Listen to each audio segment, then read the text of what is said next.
sebuah salam yang menyatukan kita dalam ikatan persaudaraan, dan sungguh rugi yang tidak menjawabnya. Assalamualaikum warahmatullahi wabarakatuh.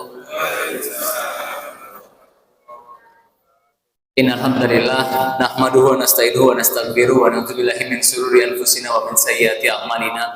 May yahdihillahu fala mudilla lahu wa may yudlil fala hadiya lahu. Asyhadu an la ilaha illallah wa asyhadu anna Muhammadan abduhu wa rasuluhu la nabiyya ba'da.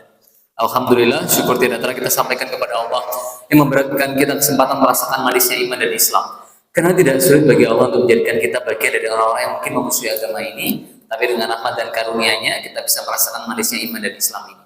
Dan tidak lupa sholawat serta salam kita sampaikan kepada inspirator kita, kebanggaan kita, teladan kita, yang bahkan di akhir hayatnya beliau mengatakan umatku, Nabi Muhammad SAW. Dan tidak lupa kita doakan kedua orang tua kita, ayah kita, ibu kita, semoga Allah mudahkan urusannya dan Allah jadikan kita anak-anak yang soleh yang bisa membawa kebaikan, rahmat, karunia bagi kedua orang tua kita. Masih semangat Bapak Ibu? Ya, Alhamdulillah, pada kesempatan yang mulia ini saya akan berbagi tentang satu ayat yang jadi inspirasi kami di tahun ini ya, surat At-Taubah ayat 105. Wa kulil manu fasyarallahu malakum wa rasuluhu wal mu'minun wa satruduna ila alimil ghaibi wasyahadati fayunabbiukum bima kuntum ta'malun. Jadi ayat ini memerintahkan kita bekerjalah kamu, maka Allah, Rasulullah dan orang-orang mukmin akan melihat pekerjaan dan kamu akan kembalikan kepada yang Maha mengetahui apa yang gaib dan apa yang nyata. Dari situ kita belajar Bapak Ibu semua bahwa kita ditugaskan berkarya. Dan kenapa ini menjadi hal yang penting? Pernah ada salah seorang ulama itu dakwah ke Eropa. Dari Eropa ulama ini kembali ke Timur Tengah. Sampai Timur Tengah, karena muridnya begitu cinta pada ulama ini, ikutlah muridnya dari Eropa ke Timur Tengah. Sampai Timur Tengah muridnya kaget. Katanya Islam mengajarkan kejujuran. Ada sandalnya depan masjid hilang. Ya. Katanya Islam mengajarkan kebersihan. Ada orang buang air kecil di belakang masjid. Lahirlah sebuah makalah. Keindahan Islam ditutupi oleh orang-orang Muslim. Pernah ada salah seorang pemuda di Indonesia kirim surat ke ulama di Timur Tengah. Pemuda ini bertanya, Islam ini agama yang mulia, tapi kenapa sekarang banyak kaum muslimin mundur, sedangkan yang non muslim banyak yang maju? Dijawab ulama dalam sebuah kitab yang berisi 3 bab, yang salah satu babnya mengatakan karena orang-orang barat memberikan lebih untuk agama mereka dibandingkan apa yang diberikan orang-orang muslim untuk agama mereka. Di situ kita belajar soal tadhiyah. Sehingga dari sini kita nanti perlu berpikir bagaimana dari rumah-rumah kita, anak-anak kita ya, dari rahim-rahim kita itu lahir generasi muda yang bisa menampilkan keindahan Islam lewat karya, prestasi, kontribusi, dan memberikan pengorbanan yang terbaik yang mereka bisa untuk agama mereka. Dan satu kisah yang saya dulu menjadi inspirasi saya dalam hal ini adalah kisah seorang pemuda ya. Kisah ini diawali ketika Rasulullah ditanya salah seorang sahabat, wahai Rasulullah, kota manakah yang akan dibebaskan terlebih dahulu, Konstantinopel atau Roma? Rasulullah menjawab, kota Heraklius terlebih dahulu.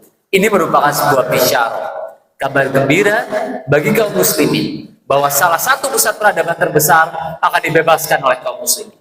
Jadi Konstantinopel itu terletak di ujung pulau, dikelilingi 3 sisi lautan, Selat Bosforus, Laut Marmara, dan Selat Tanduk. Seluruh lautannya dikelilingi rantai yang sangat besar sehingga kapal-kapal musuh tidak bisa melewatinya. Daratannya dikelilingi oleh dinding yang tingginya 30 meter dan lebarnya 9 meter. Begitu luar biasa Konstantinopel, sampai Raja Prancis yang namanya Napoleon Bonaparte mengatakan, andai kata dunia ini merupakan satu negara, maka Konstantinopel inilah yang paling layak menjadi ibu kotanya. Dan ada hadis lain yang menjadikan kisah ini semakin menginspirasi. Rasulullah itu bersabda, Konstantinopel itu pasti akan dibebaskan, sebaik-baik pemimpin adalah pemimpinnya, dan sebaik-baik pasukan adalah pasukan. Hadis itu menginspirasi banyak pemimpin untuk membebaskan Konstantinopel. Abu Ayyub al-Ansari usia 80 tahun membawa pasukannya untuk membebaskan. Beliau meninggal di medan perang dan minta untuk jasadnya dikuburkan di kaki terdepan pasukan. Sulaiman bin Abdul Malik gagal, Harun al-Rasyid gagal, Sultan Bayezid I gagal, Sultan Nuro II gagal. Lahirlah seorang anak namanya Muhammad. Beliau menancapkan, mengazamkan dalam hatinya bahwa beliau ingin membebaskan Konstantinopel. Dikumpulkan 40.000 anak, dilatih ilmu fisik, agama, perang, disebut pasukannya Janissaries. Lalu untuk merontongkan di Konstantinopel yang tingginya 30 meter dan lebarnya 9 meter, Muhammad Al-Fatih menciptakan sebuah senjata yang bisa melemparkan peluru yang beratnya 700 kg. Akhirnya 6 April 1453 Muhammad Al-Fatih membawa 250.000 pasukan dengan 400 kapal perang untuk membebaskan Konstantinopel. 14 hari perang, tidak ada tanda-tanda kemenangan. Sebagian pasukannya berkata, sudahlah Muhammad Al-Fatih, kita menyerah saja, kita pulang saja, dan kita serang di lain waktu. Apakah Muhammad Al-Fatih menyerah? Tidak. Jadi kunci pertahanan Konstantinopel itu karena lautannya dikelilingi rantai. Kapal-kapal Muhammad Al-Fatih tidak bisa melewatinya. Apa yang kemudian dilakukan seorang pemuda berusia 23 tahun ini, bahkan di riwayat lain 21 tahun. Karena kapalnya tidak bisa melewati rantai Konstantinopel, Muhammad Al-Fatih kemudian memerintahkan pasukannya untuk memindahkan 70 kapal perang dari Selat Bosforus menuju selatan Nuh melalui Gunung Galata yang panjangnya 3 mil. Bayangkan, 70 kapal perang ditarik dengan tenaga manusia menaiki sebuah gunung dalam waktu 1 malam. Hingga Yilmaz Ostuna di dalam kitabnya Osmanli Tarihi mengatakan, kami tidak pernah melihat dan tidak pernah mendengar sesuatu yang luar biasa seperti ini. Muhammad Al-Fatih telah mengubah bumi menjadi lautan, dan dia telah menyeberangkan kapal-kapalnya di puncak gunung sebagai pengganti gelombang laut. Sungguh kehebatannya jauh melebihi apa yang dilakukan oleh Alexander Yunani. Akhirnya 29 Mei Konstantinopel dibebaskan melalui tangan Muhammad Al-Fatih. Pertanyaannya Bapak Ibu semua, apa yang bisa membuat seorang pemuda bertahan 52 hari perang dan membuktikan sabda Rasulullah, apa yang Rasulullah sampaikan 825 tahun kemudian? Keesokan harinya Muhammad Al-Fatih mengumpulkan pasukannya ke Suat Jumat yang panjangnya 6 km. Beliau meminta seluruh pasukannya berdiri. Lalu beliau bertanya, wahai pasukanku, siapa di antara kalian yang pernah meninggalkan sholat wajib? Semenjak akhir balik silahkan duduk.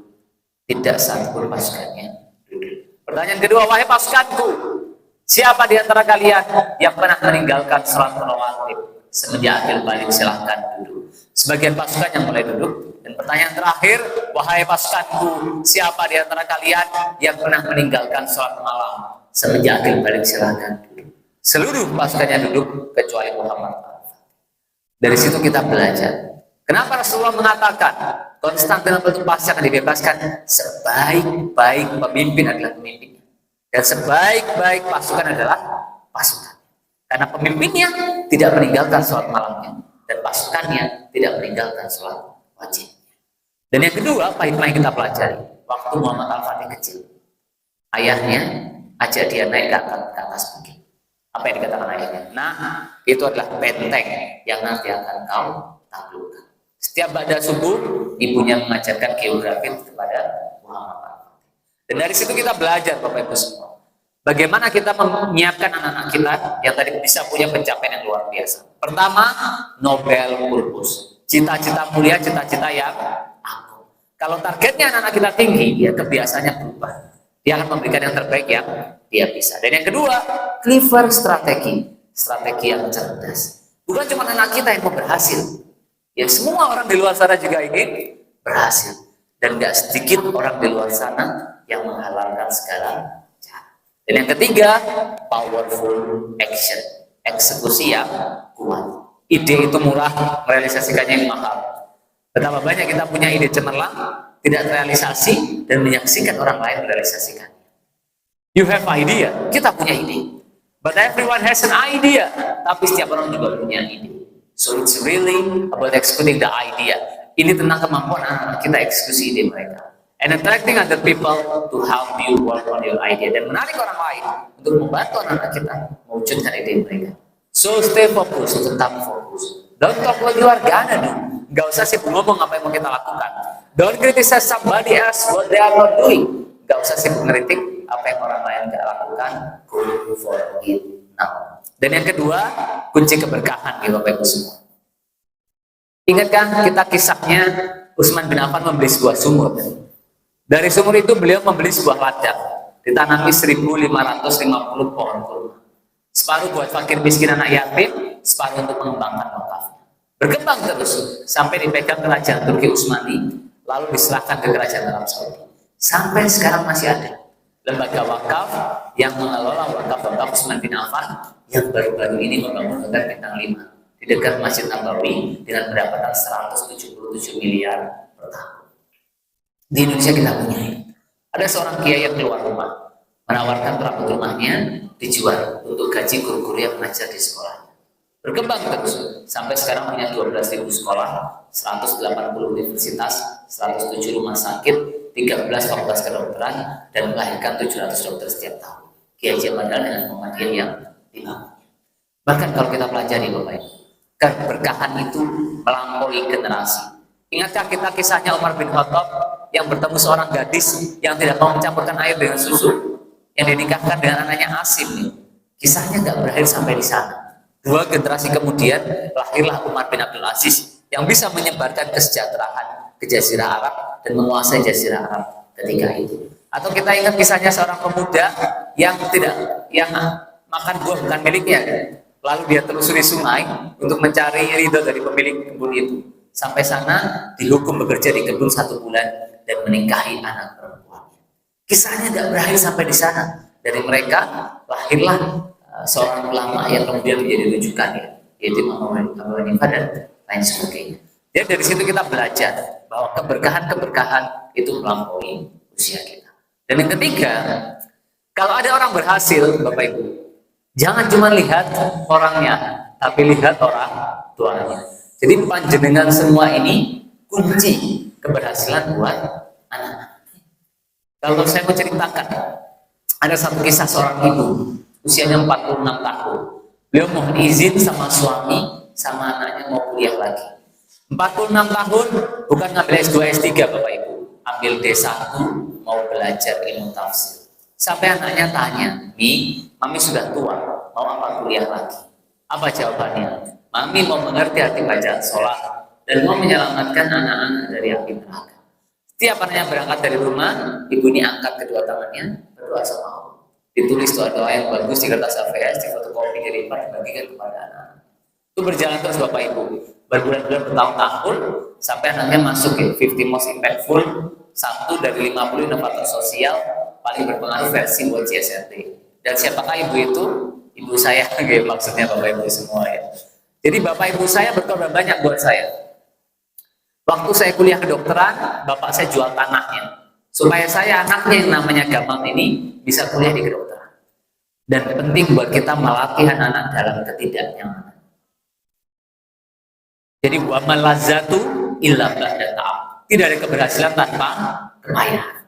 Dulu saya ingat Bapak Ibu, mungkin Bapak Ibu banyak belum kenal ya dengan apa yang kami lakukan. Jadi saya bersyukur ya. Jadi saya buat program klinik asuransi sampah. Lalu karena program itu, lalu kita buat program kesehatan yang lain, Siapa Peduli, Idul ID, Inmed ya. Karena program itu saya nggak menyangka, waktu kuliah saya diundang makan malam oleh Raja Charles di Istana Buckingham 2 kali, lalu dikasih beasiswa 1 year mentoring di kampus terbaik dunia, Cambridge University. Dan nggak lama kemudian diundang berbagai negara dunia ya. Termasuk akhirnya diundang sama Presiden Rusia, Vladimir Putin, diberikan apresiasi dan dukungan. Orang sering tanya sama saya, Gamal kok bisa kamu diapresiasi Raja Charles, Putin, dan tokoh-tokoh dunia lain? Nah kuncinya orang tua Bapak Ibu. Jadi waktu saya SMA saya ingat, di kelas dia nggak punya HP, cuman saya sama satu anaknya profesor di UM. Lalu mungkin waktu kecil dulu ada PlayStation, DVD player ya. Bapak saya nggak pernah membelikan itu.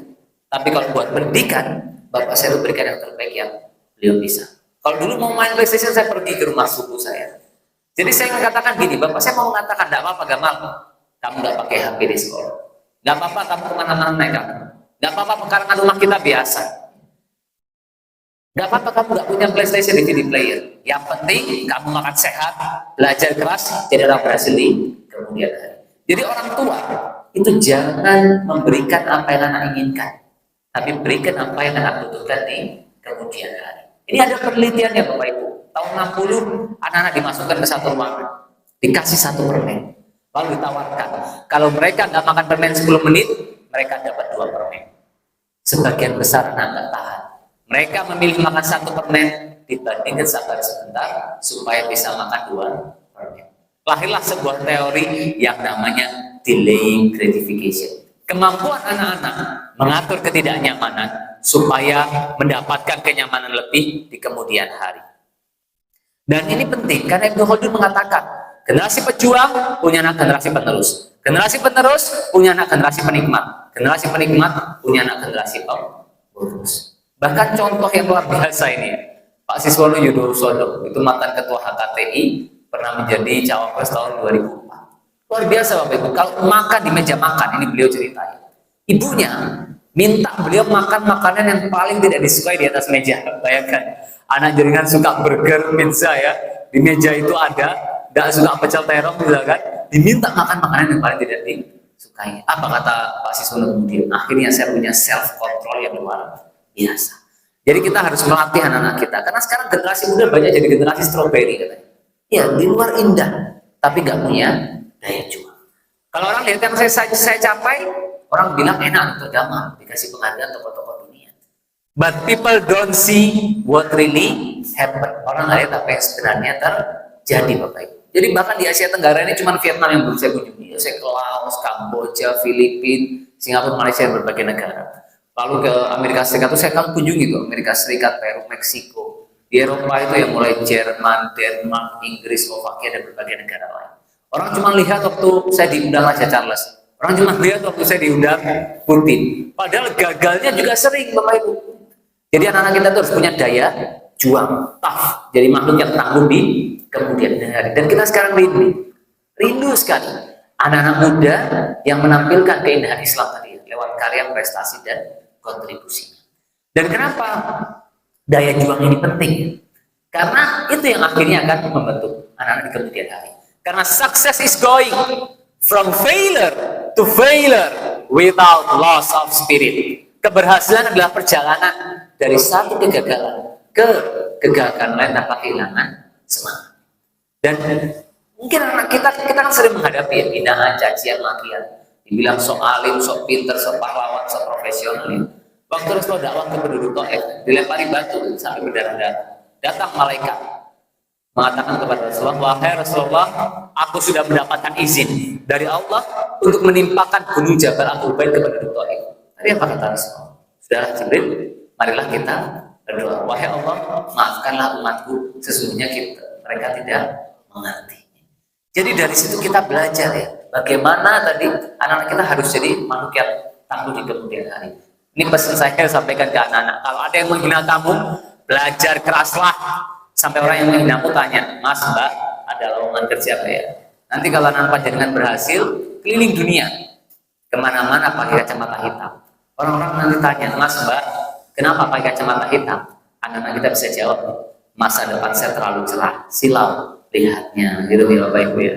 Jadi itu yang kedua, harus kuat anak kita, tangguh, punya daya juang, dan betul-betul bisa kita andalkan di kemudian hari. Dan Bapak Ibu ini kuncinya ya. Great leader start at home. Pemimpin besar itu lahir dari rumah-rumah kita.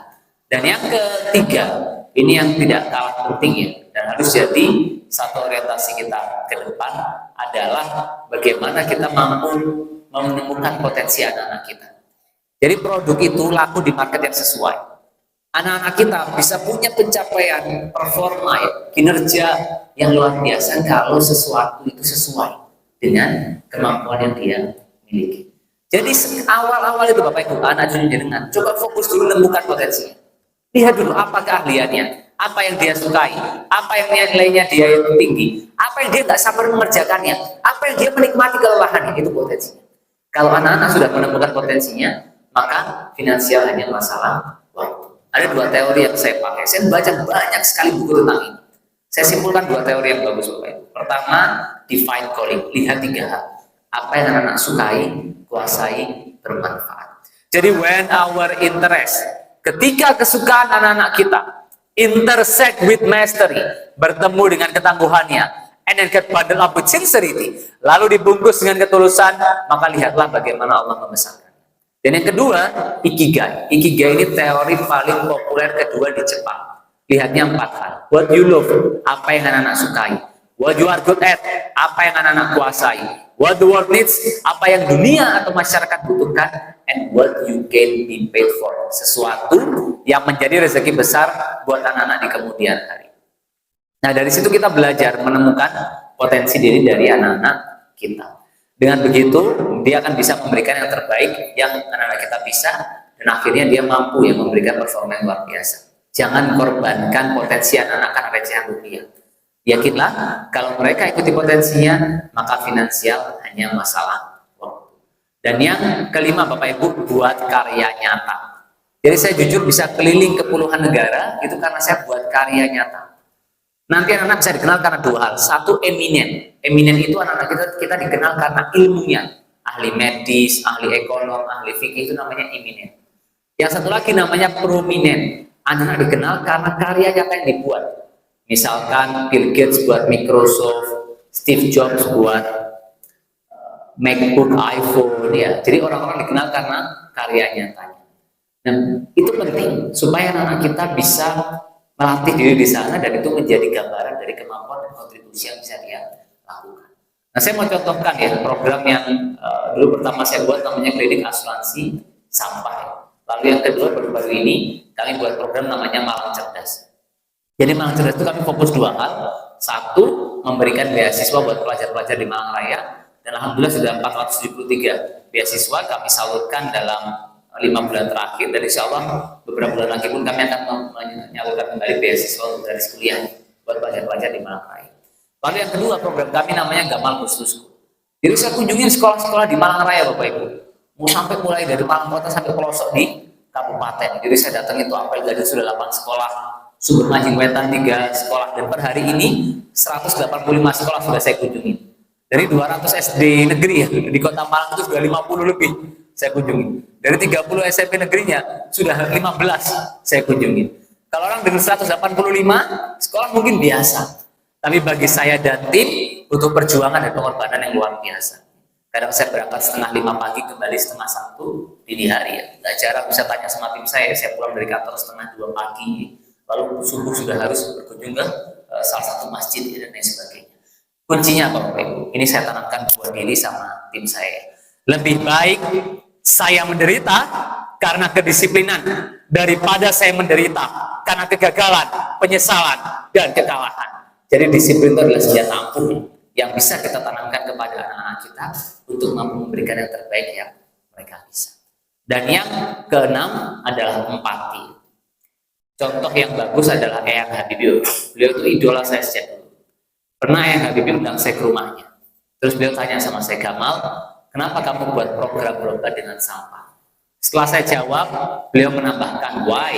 Because you are not blind, you care about the mist, the beginning of everything. Karena kamu nggak buta, kamu peduli pada mereka, itu adalah awal dari segalanya. Jadi penting buat kita menanamkan anak-anak kita empati. Indonesia ini kan kita jarang, negara kita tuh peringkat 1 dalam indeks penilaian negara, Bapak Ibu. Tapi kita tuh terakhir sempat juara 1-2 kali ya. Pertama, screen time yang paling tinggi.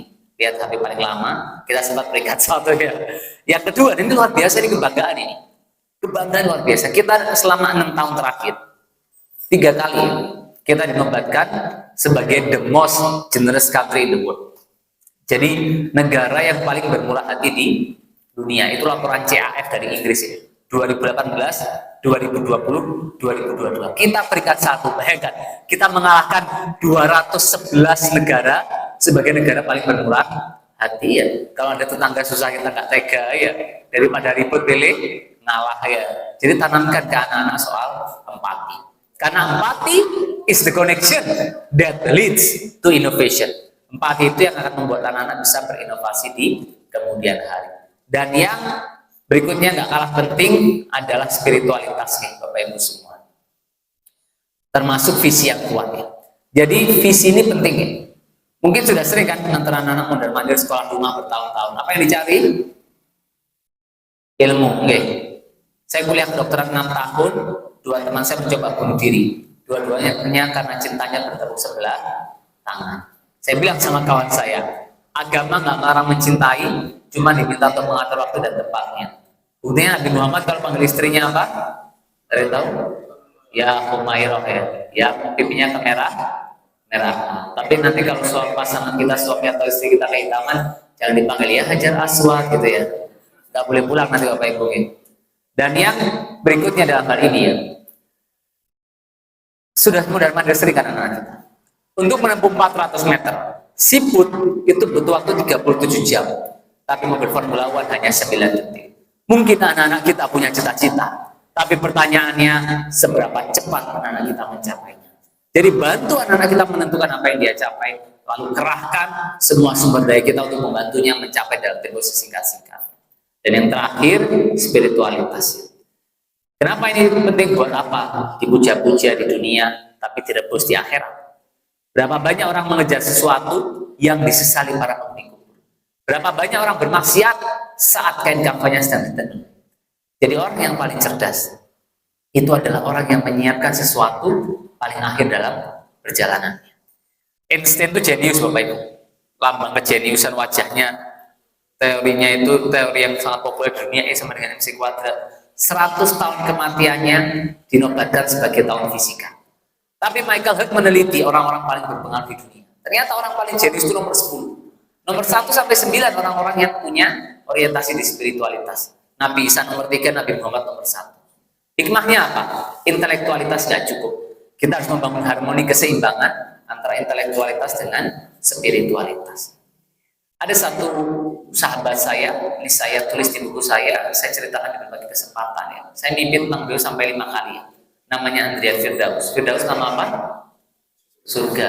Beliau Masya Allah Bapak Ibu, kuliah di kedokteran, ketika kuliah merawat musola.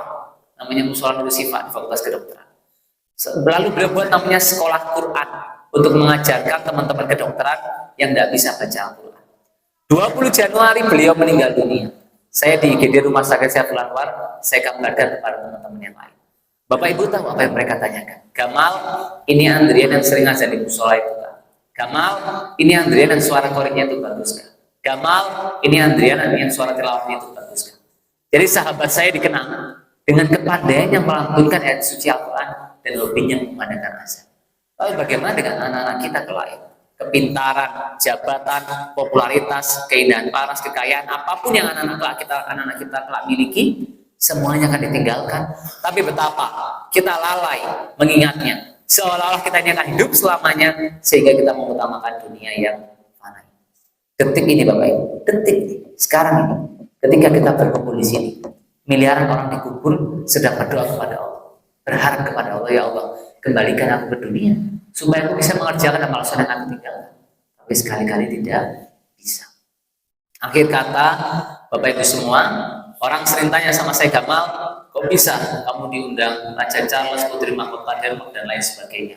Satu hal yang saya tanamkan pada diri, keluarga, dan orang yang saya pimpin, kalau kita sempurnakan niat, maka Allah akan menyempurnakan pertolongannya. Dan kalau akhirat yang kita tuju, maka dunia akan datang dalam keadaan. Jadi orang yang percaya diri itu bukanlah sekedar orang yang yakin pada kemampuannya, tapi orang yang yakin bahwa Allah itu bersamanya. Ibu saya itu pesan ratusan kali, bahkan mungkin lebih Bapak Ibu. Lakukan semuanya karena Allah, libatkan Allah dalam semua urusannya. Oleh karena itu, tetaplah menjadi pejalan dalam jalan-jalan kebaikan. Karena jalan kebaikan adalah jalan Allah, sehingga dia yang berjalan dalam jalan kebaikan sesungguhnya sedang berjalan bersama Allah. Bayangkan Bapak Ibu semua, kalau anak-anak kita menjadi versi terbaiknya. Bangun jam 2-3 pagi setiap hari.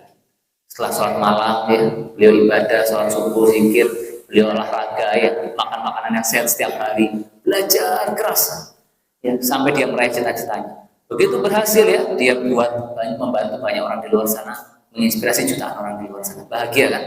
Nah, kita mulai menjadi orang tua versi terbaik buat anak-anak kita. Mungkin itu dari saya, pesan terakhir dari saya Bapak Ibu, anak-anak sekarang itu bagi saya ibarat matahari pukul 12 siang. Paling terang, paling panas, paling membara. Jangan biarkan masa muda ini berlalu begitu saja tanpa karya yang mempesona. Segala lebihnya berasal dari Allah dan kurangnya dari setan. Jadi saya nggak salah apa-apa. Kupas-kupas buat manggis, puas gak puas, waktunya habis. Penelitian terawasi dari Irian. Terima kasih, cukup sekian. Wassalamualaikum warahmatullahi wabarakatuh. Waalaikumsalam.